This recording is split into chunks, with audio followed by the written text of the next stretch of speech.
गाय और बंदर की दिलचस्प कहानी। एक दिन गाय अपनी नई चमचमाती बाइक पर बैठकर ऑफिस जा रही थी।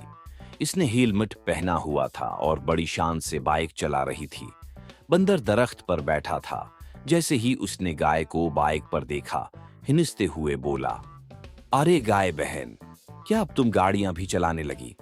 ये तो बड़ा कमाल हो गया। गाय ने रखकर कहा, हाँ भाई, वक्त बदल चुका है, अब गाय भी ऑफिस जाती हैं। बंदर शरारत से बोला, मुझे भी लिफ्ट दो, मैं भी जंगल के मैनेजर से मिलने जा रहा हूं। गाय बोली, ठीक है, पीछे बैठ जाओ।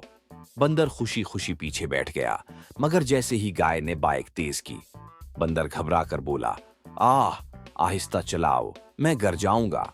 गाय ने मजीद स्पीड बढ़ाई। बंदर का डर के मारे बुरा हाल हो गया और जैसे ही मौका मिला, वो उछलकर दरख्त पर जा चढ़ा। गाय हंसते हुए बोली, बस मजाक बनाना आता है, खुद कुछ करके भी दिखाओ। और ऑफिस की तरफ रवाना हो गई। सबक दूसरों की तरक्की का मजाक उड़ाने के बजाय खुद भी कुछ नया सीख। अब तक किसी ने गाय को लायक नहीं किया।